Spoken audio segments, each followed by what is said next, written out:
इस वीडियो में हम कवर करेंगे मनी मार्केट के बारे में एंड उसके बाद हम कैपिटल मार्केट को भी पढ़ेंगे। पर इसमें हमारा मेन फोकस रहेगा मनी मार्केट के बारे में। तो मनी मार्केट जानने से पहले हम ये जानना ज़रूरी है कि फाइनेंशियल सिस्टम, फाइनेंशियल मार्केट क्या होती है और उसका पर्पस क्या होता है और हम इसे पढ़ना क्यों है, इसके बारे में हम पहले सारी चीज़ें पढ़ेंगे। तो अब हम अगर इसमें बात शुरू करें अपनी, तो मनी मार्केट और कैपिटल मार्केट फाइनेंशियल मार्केट की पार्ट है। होता क्या है, देखो, हमारे पास रिक्वायरमेंट्स होती हैं। ये जो रिक्वायरमेंट्स हैं किसके लिए, ये एक प्रोड्यूसर की रिक्वायरमेंट है। देखो, क्योंकि होता क्या है, अगर एक प्रोडक्शन फैसिलिटी है, वहां से लैंड, लेबर, कैपिटल और एंटरप्रेन्योरशिप, यहां से इसका क्या हो रहा है, यूटिलाइजेशन हो रहा है। मैं अगर छोटा सा एग्जांपल लूं, लेबर को जॉब मिलती है प्रोडक्शन फैसिलिटी के अंदर, चाहे वो गुड की हो सर्विस की हो, इसके वेजेस और सैलरी मिलती है, ये वापस से वही गुड्स और सर्विस को परचेज करता है जो ये प्रोडक्शन में बनी हो। और अगर ये यूटिलाइज ही ना हो तो ये गुड्स एंड सर्विसेज परचेज ही नहीं कर पाएगा, जिसकी वजह से प्रोडक्शन ही ठप हो जाएगी। तो ये जो गुड्स एंड सर्विस का परचेज है या इनका एलोकेशन है या इनका यूटिलाइजेशन है, ये सब किस पे होता है, ये कैश पे होता है, ये फाइनेंस पे होता है। तो रिक्वायरमेंट्स क्या आती है, रिक्वायरमेंट्स हमारे पास दो तरीके की आती है। एक प्रोड्यूसर के पास दो तरह की रिक्वायरमेंट होती है, एक long term fixed capital formation requirement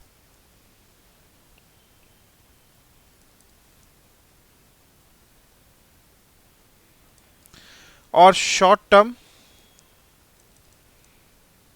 working capital requirement. ये दो तरीके की रिक्वायरमेंट होती है।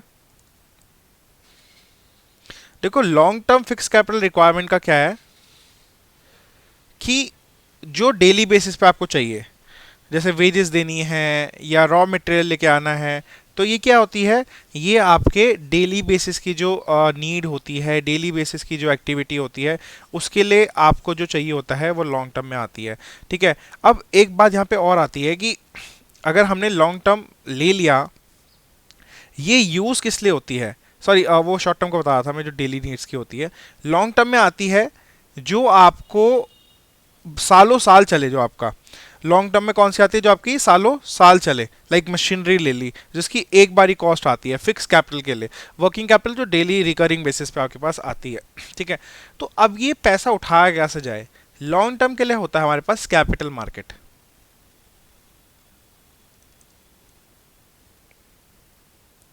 शॉर्ट टर्म के लिए होता है हमारे पास मनी मार्केट। कैपिटल मार्केट में जो हमारी सिक्योरिटीज, फाइनेंशियल सिक्योरिटी ट्रेडर्स होती है, वो मोर देन 365 डेज वाली होती है, मतलब एक साल से ऊपर। और यहाँ पे 1 डे टू 364 डेज तक ट्रेडेड होती है सिक्योरिटीज। तो ये शॉर्ट टर्म हो गया, लॉन्ग टर्म के लिए। तो बात यहाँ पे ये आती है, इसको रेगुलेट करता है SEBI, security and exchange board of India. इसको रेगुलेट करता है आरबीआई। इसको रेगुलेट कौन करता है, इसको रेगुलेट करता है आरबीआई। सेकेंड।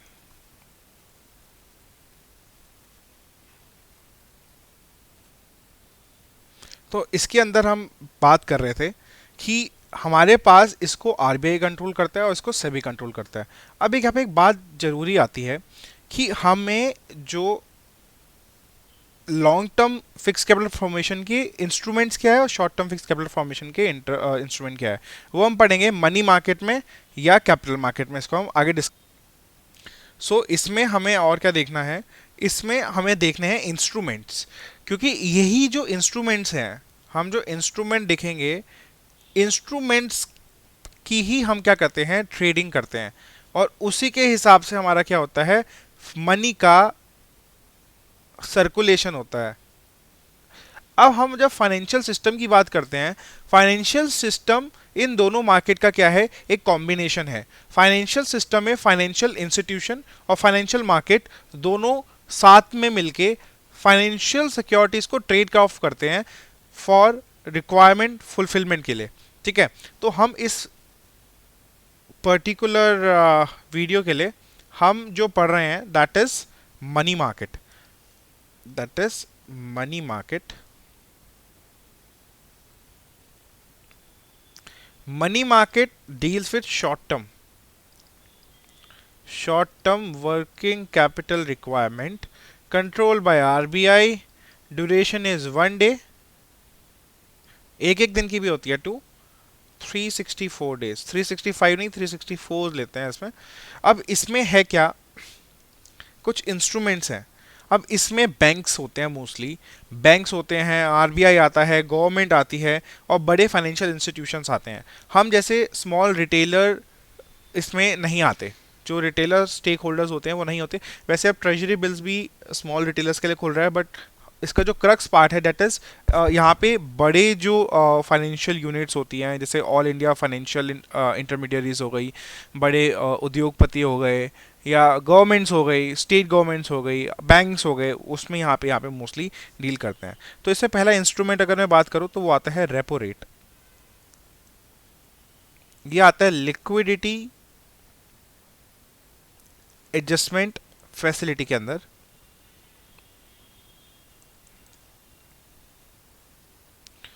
अब देखो यहाँ पे हमें फाइनेंसिंग करवानी है, ठीक है। अब यहाँ पे हम बात करेंगे बैंक्स की। कौन से बैंक्स? Commercial banks. मैं कमर्शियल बैंक के बारे में भी एक वीडियो बनाऊंगा। तो कमर्शियल बैंक्स को पैसों की जरूरत होती है, क्यों? कब?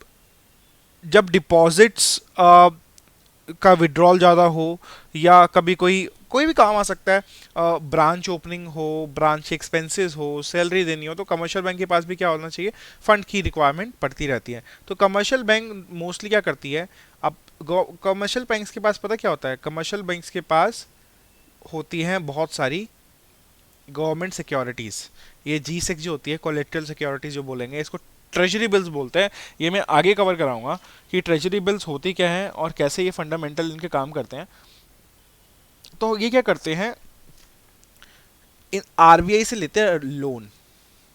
आरबीआई से क्या लेते हैं? लोन लेते हैं। ये कमर्शियल बैंक क्या करते हैं, ये कहता है RBI I want this amount of money and for that I want a loan. तो आरबीआई इनको लोन देती है, बट यू नो कि लोन के बदले कुछ क्या देना पड़ता है, कोलेट्रल रखना पड़ता है। And this collateral is nothing but government securities. और इसी के थ्रू गवर्नमेंट क्या, आरबीआई क्या करती है, मॉनेटरी पॉलिसी के बारे में कंट्रोल करती है। वो अभी हम यहाँ पे नहीं पढ़ रहे हैं, बट हमें ये सीखना है। ये जो रेपो रेट होता है ये fix by RBI on time basis, ठीक है। फिक्स बाय, इसका रेट जो होता है fix by RBI on time basis, ठीक है। बाय मंथली पॉलिसी होती है। बाय मंथली पॉलिसी मतलब हर दो मंथ में रेपो रेट चेंज किया जा सकता है, सेम भी रखा जाता है बेस्ड ऑन इन्फ्लेशन और डिफ्लेशन, मार्केट के क्या ट्रेंड्स है। ये होता है 7 डेज के लिए, दैट जिसको हम बोलते हैं टर्म रेपो, ठीक है। वैसे ये ओवरनाइट के लिए होता है, ओवरनाइट के लिए भी यही होता है, और इसके लिए 7 डेज है, टर्म रेपो बोलते हैं। कुछ कुछ वीडियोस में आपको दिखेगा 90 डेज बोला है, 90 डेज नहीं होता, ये जनरली ओवरनाइट होता है, और 7 डेज का अगर हो तो उसको टर्म रेपो बोलते हैं। अब यहाँ पे क्या हो रहा है, यहाँ पे हो रहा है रीपर्चेज एग्रीमेंट।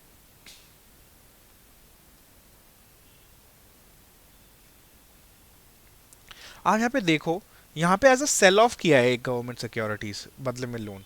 जब ये लोन वापस दे देगी कमर्शियल बैंक, जब ये loan commercial bank loan plus repo rate का जो परसेंट है वो दे देगी इंटरेस्ट, ये जो एग्रीमेंट है ये रीपर्चेज का है। वापस से ये कोलेट्रल रीपर्चेज का ऑन कर लेगी कमर्शियल बैंक जिसने ये लोन लिया। ये क्या हो जाएगा, ये हो जाएगा repurchase, repurchase of government securities, ठीक है। नेक्स्ट, कुछ कोई वीडियोस बैंक रेट भी बोलती है। बैंक रेट कोई रेट नहीं है जिसपे वो करते हैं, बैंक रेट राइट नाउ इसको हम क्या बोलते हैं, बैंक रेट जब बैंक्स को सीआरआर और एसएलआर कुछ स्टैंडिंग फैसिलिटी रेट्स होते हैं जो मेंटेन करने होते हैं, अगर वो ना करे तो उस पर जो पेनल्टी होती है वो बैंक रेट की परसेंटेज पे लगती है।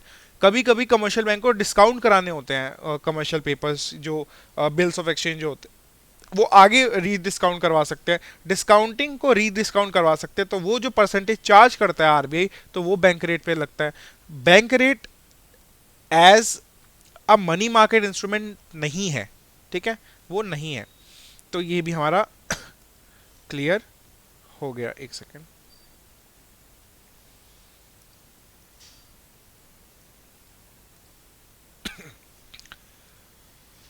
दूसरा है हमारे पास मार्जिनल स्टैंडिंग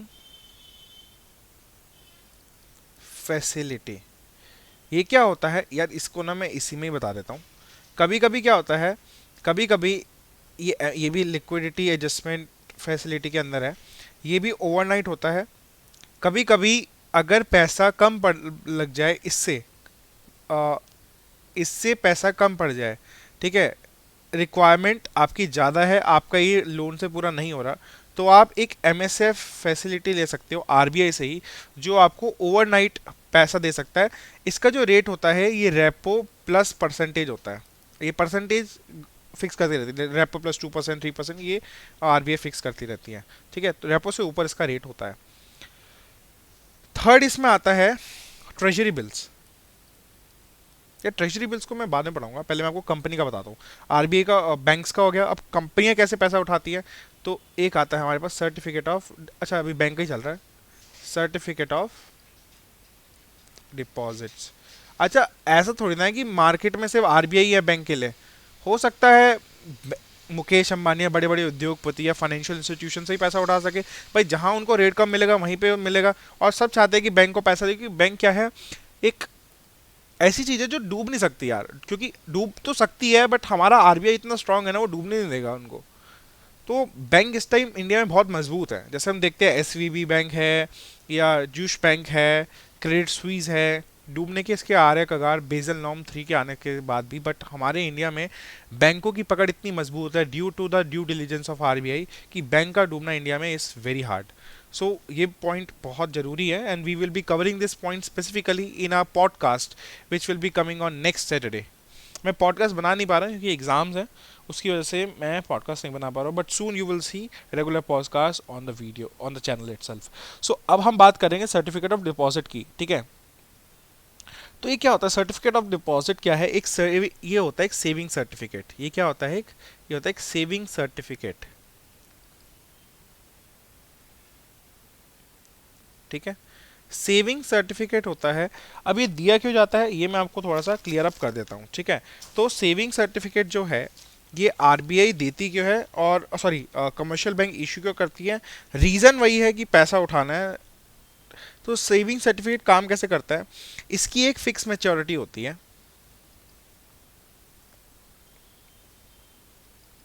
ठीक है। स्पेसिफाइड इंटरेस्ट रेट होता है। भाई आप पैसा लेंड कर रहे हो तो कुछ बदले में आपको मिलेगा, तभी आप इन्वेस्ट करोगे, ठीक है ना। और ये जो है कोई भी डिनोमिनेशन में आप इशू कर सकते हो।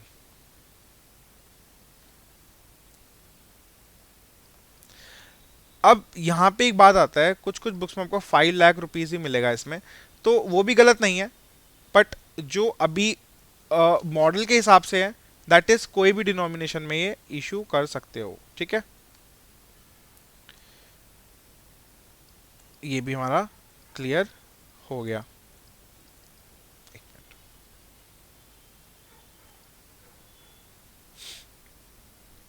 अब इसमें एक बात आती है कि जो सीडी है ये कमर्शियल बैंक ही इशू करते हैं, रीज़न बीइंग फंड चाहिए होता है, और इसमें जो कमर्शियल सर्टिफिकेट ऑफ डिपॉजिट है ये इंडिविजुअल कॉरपोरेशन भी इशू कर सकते हैं ड्यूरिंग टाइट लिक्विडिटी, जब ग्रोथ ऑफ बैंक स्लो हो but demand for credit is comparatively high, ठीक है ना। तो तब ऐसे सिचुएशन में भी ये हो सकते हैं। इसकी मिनिमम लिमिट 5 lakhs होती है, मैक्सिमम नो लिमिट, मैक्सिमम कितना भी आप कर सकते हो इशू, ठीक है।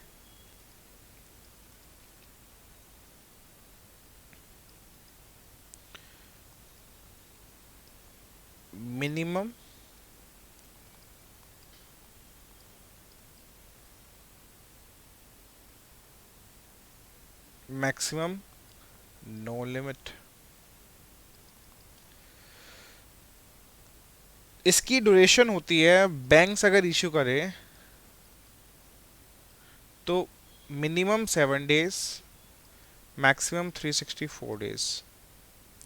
फाइनेंशियल इंस्टीट्यूशन करे, जो हमारे ऑल इंडिया फाइनेंशियल इंस्टीट्यूशन है, जैसे एनबीएफसी हो गई, सिडबी हो गई, इनके लिए 1 ईयर मिनिमम है और 3 इयर्स मैक्सिमम है। ठीक है ना, तो ये भी हमारा क्लियर हो गया।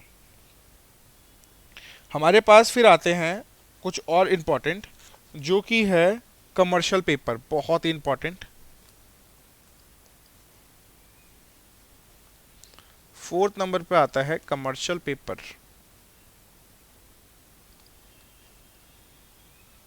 देखो वीडियो तो ऑन है।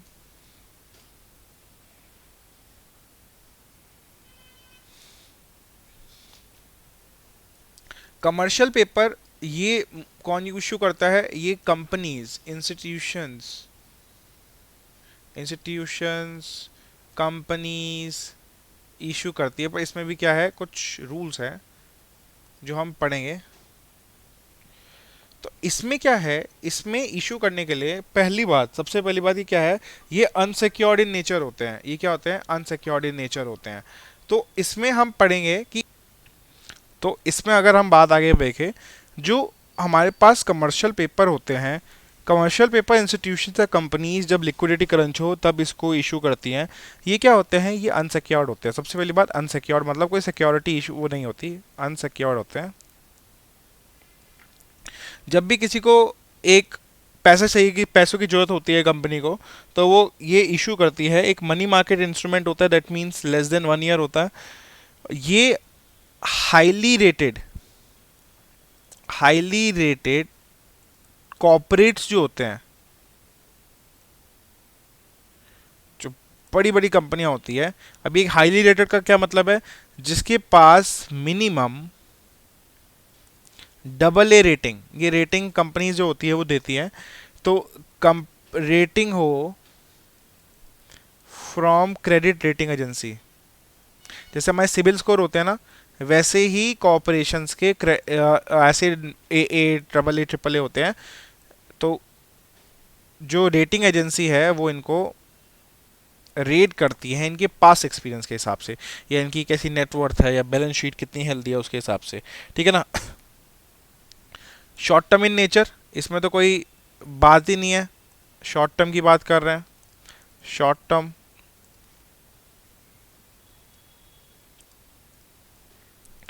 अच्छा, इसमें जो इशूअर होता है, जो कंपनी होती है, उस कंपनी की मिनिमम नेट वर्थ ₹4 करोड़ होनी चाहिए। ठीक है, मिनिमम ₹4 करोड़ होनी चाहिए। ये कैसे? As per last audited balance sheet जो होती है उसके हिसाब से। ठीक है। सीपी इशू करने से पहले आपको आरबीआई की परमिशन लेनी है। ठीक है, कंपनी को आरबीआई की परमिशन लेनी है कि भाई हम कर सकते हैं, नहीं कर सकते। इतनी आपको देखो कितनी सिक्योरिटी के हिसाब से आपको ले रहे हैं कि भाई कहीं फ्रॉड ना हो सके। तो इसको इशू कौन कर सकता है? Corporates, primary dealers, NBFC. Invest कर सकते हैं इंडिविजुअल सेलेक्टेड, मोस्टली जैसे मुकेश अंबानी या बड़े बड़े उद्योगपति। Corporates, NRIs, foreign institutional investment भी इसमें कर सकते हैं।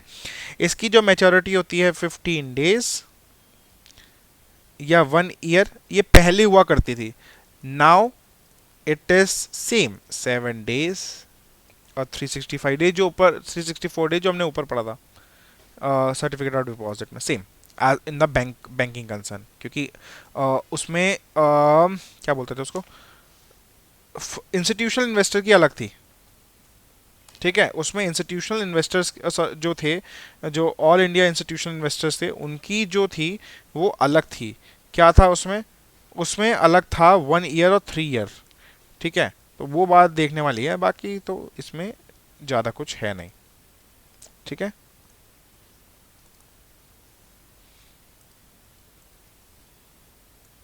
ये भी हो गया। अब बाकी इसमें जो बात है देखने वाली, हमने ये भी देख लिया कि इसकी ड्यूरेशन क्या होती है, और इसमें फर्दर हमने देखा कि इशू कौन करता है, इन्वेस्ट कौन करता है, वो भी हम क्लियर कर चुके हैं, ठीक है ना। अच्छा, इसकी जो डिनोमिनेशन होती है, denomination that is multiple of ₹5 lakhs, ठीक है, मल्टीपल ऑफ ₹5 lakhs इसमें होती है। और मिनिमम इन्वेस्टमेंट अमाउंट जो होती है, मिनिमम इन्वेस्टमेंट अमाउंट जो जो एक वो करता है, कौन करता है, एक इन्वेस्टर करता है, मिनिमम इन्वेस्टर अमाउंट या इन्वेस्टमेंट अमाउंट बोल सकते हो आप, वो होती है 25 लाख रुपए, ठीक है। और ये इसका जो मॉडल होता है वो होता है डिस्काउंट एट फेस वैल्यू। मतलब ट्रेजरी बिल्स में भी यही होता है, तो मैं यही समझा रहा हूँ। सपोज करो कि कंपनी को 10 लाख रुपए चाहिए, तो 10 लाख रुपए कमर्शियल पेपर दे देगी। अब जो ये देगी ना, इसको इशू करेगी मार्केट में इन्वेस्टर्स को एट डिस्काउंट। मतलब 9 लाख, मान लो 9 लाख रुपए का क्या कर देगी, मार्केट में दे देगी। इसकी जो रिडम्पशन होगी जितने साल के बाद होगी, साल के क्या, ये तो इतने में होता है, जितने 7 दिन 8 दिन जितना भी देती है, ये होगी एट फेस वैल्यू। मतलब 10 लाख का आपको 9 लाख में दे दिया, और उसकी रिडम्पशन आपको वापस से 10 लाख में कर दी, तो आपका 1 लाख का क्या हो गया, प्रॉफिट हो गया। तो इसमें इंटरेस्ट नहीं होता, इसमें ऐसे ही काम करता है, कूपन बेस पे चलता है, जिसको हम discount at face value model भी बोलते हैं। तो ट्रेजरी बिल्स में भी यही होता है जो हम नेक्स्ट पढ़ रहे हैं। कौन सा नंबर है, 5th नंबर, ठीक है। तो 5th नंबर हम पढ़ रहे हैं ट्रेजरी बिल्स, बहुत इंपॉर्टेंट, जिसको हम टी बिल्स भी बोलते हैं। ट्रेजरी बिल्स क्या है, ट्रेजरी बिल्स आरबीआई इशू करता है on behalf of government, on behalf of government of India.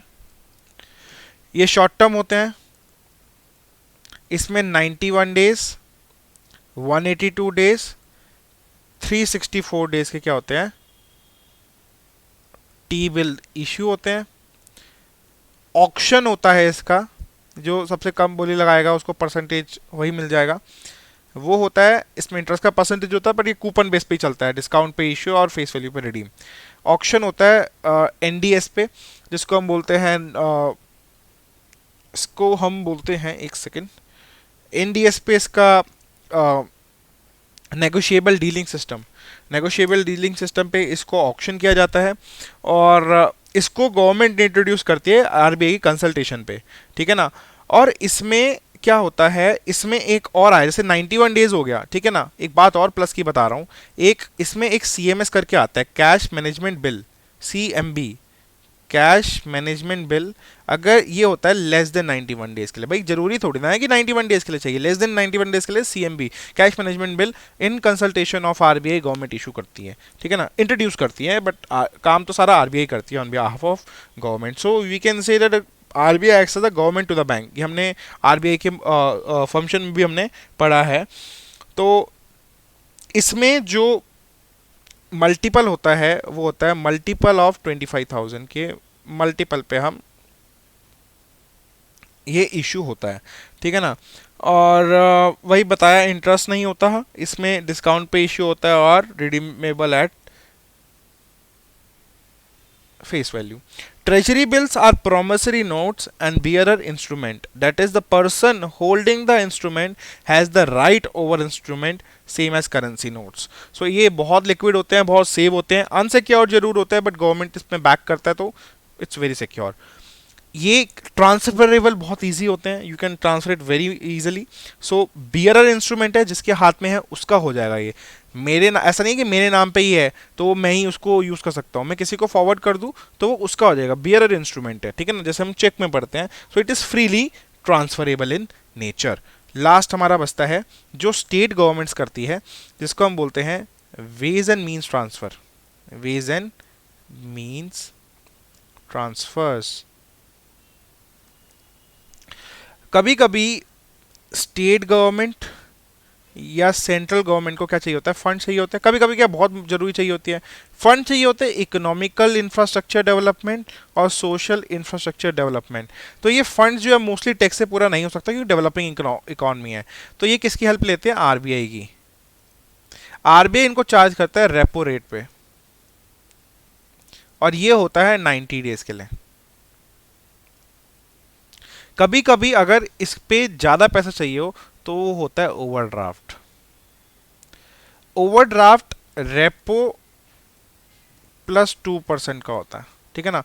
ये होता है 90 डेज, ओवरड्राफ्ट होता है 10 डेज फॉर सेंट्रल गवर्नमेंट और 14 days for state government. Covid में 21 डेज कर दिया था, बट ये इसका है। तो सबसे पहले आप यही लोगे, अगर आपके पास ये कम पड़ रहा है तब आप वहां जाओगे, ठीक है ना।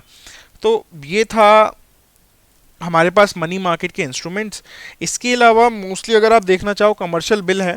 कमर्शियल बिल क्या होता है, जब एक सेलर गुड सेल करता है क्रेडिट पे और वो एक बिल ऑफ एक्सचेंज देता है in a favour of a buyer that insure seller that the amount specified in bills of exchange will be paid by the buyer on a certain date, ठीक है ना।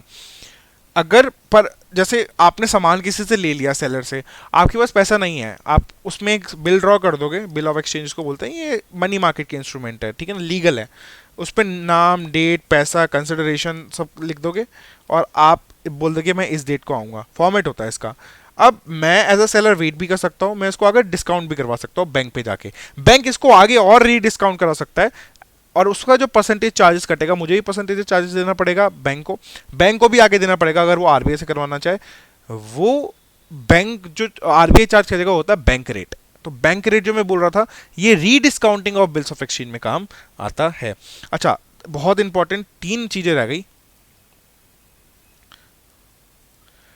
अब 3 तरह के होते हैं, कॉल मनी, एक होता है नोटिस मनी और एक होता है टर्म मनी। अच्छा, बैंक टू बैंक भी तो वो कर सकती है, एचडीएफसी ने आईसीआईसी से मांग लिया, एसबीआई ने पीएनबी से मांग लिए, है ना। तो कॉल मनी होता है जब एक बैंक दूसरी बैंक से 1 डे के लिए पैसा उधार पे ले, ठीक है ना, जिसको हम बोलते हैं ओवरनाइट। 1 डे नहीं, ओवरनाइट लिखना है इसमें। 1 डे ऐसे सिंपल समझाने के लिए। 2 डेज से लेके 14 डेज यहाँ होता है और 14 डेज से 365 यहाँ होता है। ये डेज है, ठीक है, सॉरी 364 डेज। बस इसमें एक बैंक टू बैंक क्या होती है, पैसे की लेन देन होती है। इस वीडियो के लिए इतना ही। नेक्स्ट वीडियो में हम करेंगे कैपिटल मार्केट में। कैपिटल मार्केट काफ़ी इंपॉर्टेंट है, बहुत वास्ट है, उसमें हम डेरिवेटिव्स भी करेंगे, फॉरवर्ड, फ्यूचर, ऑप्शन, स्वैप्स। इसको कंप्लीट करके एनएससी, बीएसई, ओटीसीईआई जो over the counter exchange of India है वो भी हम इसमें होलिस्टिकली कवर करेंगे नेक्स्ट वीडियो में। For that time bye bye, thank you so much for watching.